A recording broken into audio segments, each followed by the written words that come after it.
first sounds break the silence. Distant footsteps. A harsh voice cutting through the morning mist. Somewhere on a vast cotton plantation in the American South. The day begins before the sun rises.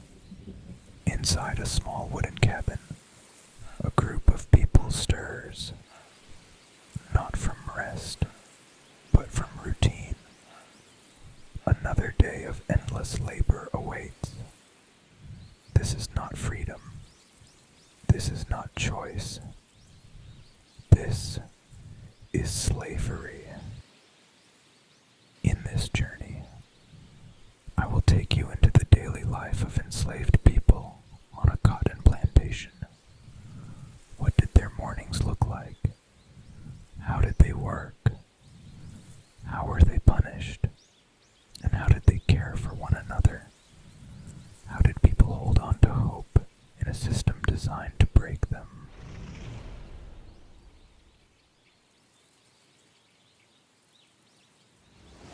If you believe stories like this need to keep being told, consider subscribing so I can continue sharing history and inspiring you with the past by zooming in on the small details of daily life, from clothing to childcare, from food to fear. I aim not only to inform, but also to help you feel how inhumane and how deeply human this past was. Because to truly understand the present, we must dare to face the past. The economic engine of slavery ran on human trafficking. Millions of Africans were violently taken from their homes between the 16th and 19th centuries, often after brutal raids or internal conflicts. Local rulers or rivals sold people to European traders in exchange for weapons, goods, or money. Along the West African coast, massive forts like Elmina and Gorée were built. In dark, overcrowded dungeons, men, women, and children waited, sometimes for weeks, for ships to take them across the ocean. That crossing, known as the Middle Passage, was horrific. People were packed tightly, with no space, no air, no hygiene. Many died from disease, starvation, or violence. Mortality rates were high. Those who survived were sold at markets, displayed like property, judged by age, strength, and teeth. Families were torn apart, parents and children sold separately, without mercy. The slave trade was not a side effect of the economy. It was the economy, a profit system built on human pain. To traders, enslaved people were tools, stripped of identity, rights, and humanity. Its legacy still echoes today in inequality, memory, and identity. After the horrific Middle Passage, those who survived faced yet another trauma: the auction block. Enslaved men, women, children were displayed in town squares or market halls, stripped of dignity, sometimes literally. Buyers examined their bodies, teeth were checked, muscles prodded, children pulled away from mothers without hesitation. They were sold like cattle.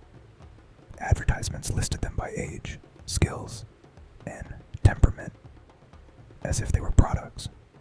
Auctions were loud, fast, and cruel. The highest bidder won. Humanity lost. These sales weren't hidden. They were public, normalized, part of everyday life. White society accepted, even celebrated, these events as commerce. But for the enslaved, it was a moment of total powerlessness. A lifetime decided in seconds. A family destroyed with the swing of a gavel. The auction block was not just a sale. It was a symbol of how completely a person could be broken down into a price. For enslaved people on a cotton plantation, day often began before the first light of dawn.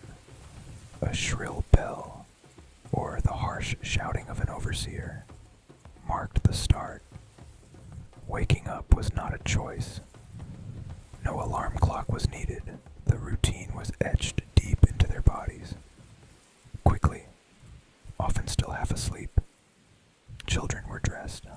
The little food available was eaten in a hurry, or taken along.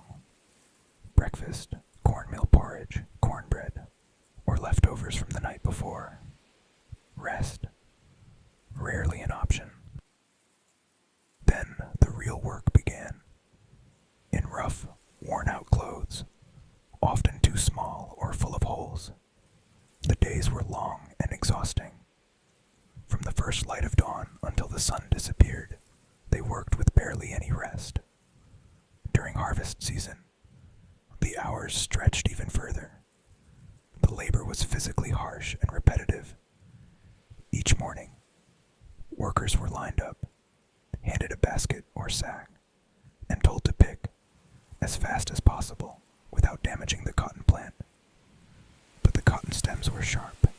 They tore into the skin, leaving hands raw and bleeding. Still, everyone had to meet their quota. Failing to reach it meant punishment, whippings, food being taken away, or being forced to work even longer.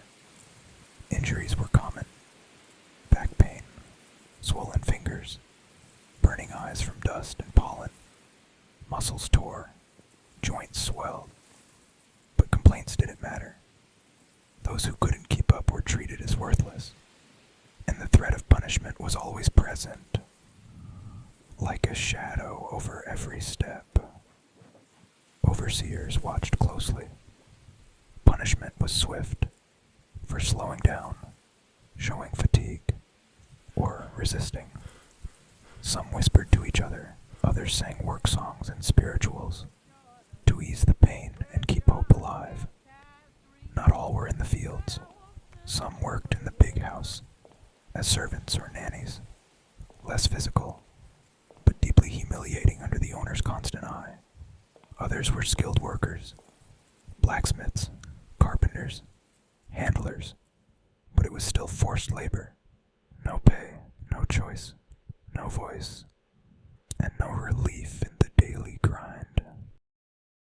There was a short break around midday, sometimes no more than 30 minutes, a brief moment in the shade, a bite to eat, hurried, never restful. Then it was back to work, the hours stretching endlessly as the sun crept across the sky. Only when darkness fell were they allowed to return to their huts. But even then, rest was far from guaranteed. Children needed care, thirsty little mouths to feed.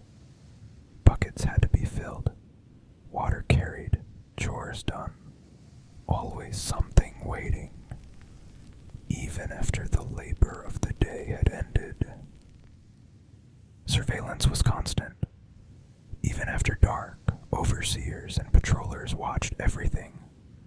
Gathering, escaping, even speaking freely, nearly impossible.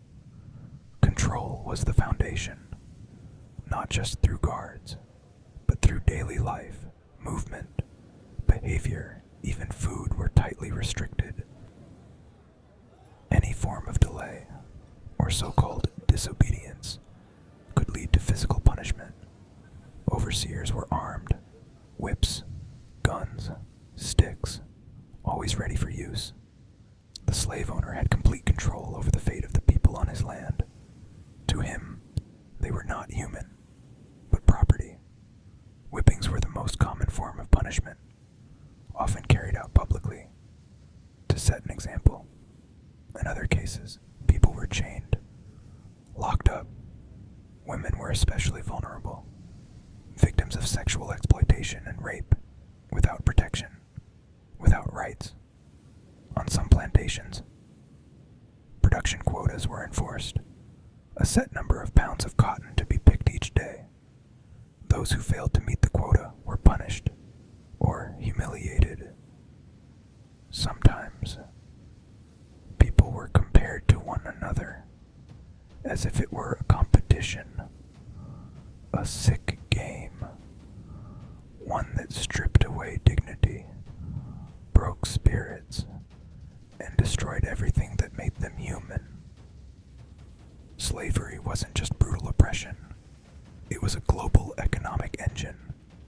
Enslaved people worked on plantations producing cotton, sugar, tobacco, and coffee, profits that built European and American wealth. Port cities like Amsterdam and Liverpool thrived. Banks, merchants, and entire industries like shipbuilding and textiles profited from slavery. Free labor meant maximum profit, and that profit helped fuel the rise of the Western economy. Its effects are still visible today in inequality, racism, and the way history is told or ignored. But history was never one-sided. Wherever there was slavery, there was also resistance. Always. People slowed work, sabotaged tools, escaped, or fought back. They preserved culture and faith as acts of defiance. Some built free communities, like the Maroons in Suriname, Jamaica, and Brazil, and in Haiti, a revolution, led by Toussaint Louverture, the first and only successful slave revolt. A black, independent republic was born. Resistance wasn't rare, it was constant. A quiet truth. Slavery was always fought. Freedom was always the goal. Between the cracks of whips and the clinking of chains, something else was sometimes heard. A melody, a song, a prayer carried on the wind. Enslaved people were deported, uprooted, dehumanized, but they were never emptied. In their voices, they carried something that could not be chained. Culture, stories, memory. They brought religious rituals from West Africa. They sang work songs woven with longing.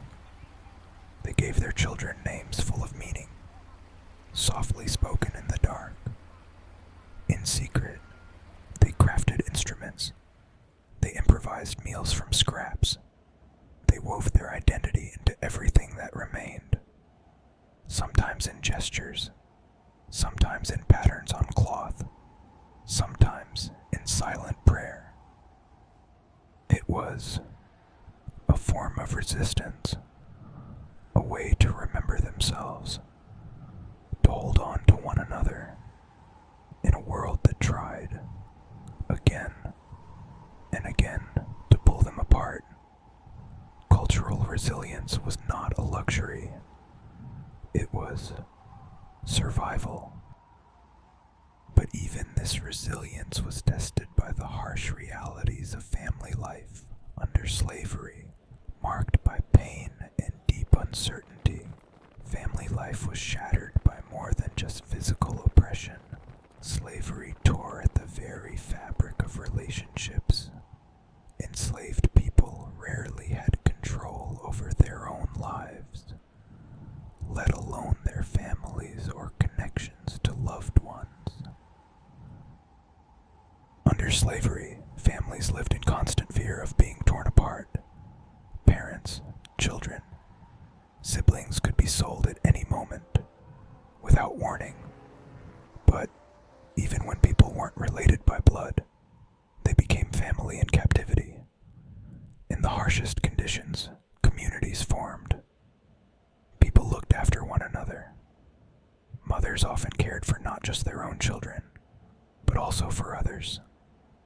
Children left behind, or those whose parents were taken. They shared stories, sang songs, and created a culture of care and strength. These bonds became a form of resistance, a way to survive and to hold on to humanity. Family under slavery wasn't just about blood. It was about love, protection, and resilience, even in the darkest times. By the late 18th century, attitudes began to shift. The humanity of enslaved people became harder to ignore. In Europe and North America, slavery was increasingly seen as unjust and inhuman. Enlightenment ideas of freedom, equality, and human rights gained strength after the American and French revolutions. Voices of enslaved people, through songs, letters, and autobiographies like Olaudah Equiano and Frederick Douglass, broke the silence. Religious groups, especially Quakers, spoke out strongly, calling slavery sinful and against Christian values. Economic changes also played a role. Industrialization slowly made slave labor less necessary, giving some reasons to challenge the system. And then came the consequences. Great Britain banned the slave trade in 1807 and slavery itself in 1833. In the U.S., resistance led to a civil war, and in 1865, slavery was abolished with the 13th Amendment. But freedom on paper wasn't freedom in reality. Racism, exploitation, and inequality continued in new forms, through new systems. Still, abolition was a turning point, a movement that finally recognized the humanity of millions. It proved that change is possible, that even systems once seen as normal can be dismantled if people dare to speak against injustice, against silence. The lives of enslaved people were a daily struggle, not only to survive, but to remain human within an inhuman system. Despite everything, many held on to their family, culture, and dignity. Their resilience shows that slavery was not only about oppression, but also about hope, connection, and quiet forms of resistance, and that history still lives on in who we are and how the world was shaped. So, as we look back on the past, you might still hear the whispers of those who were denied a voice, of separated families, unheard resistance, and the brave fight for freedom. These stories are not just history. They are here to keep us awake, softly but urgently. For only if we dare to listen can we truly understand. And only when we understand can we choose to choose differently for a future where everyone is heard.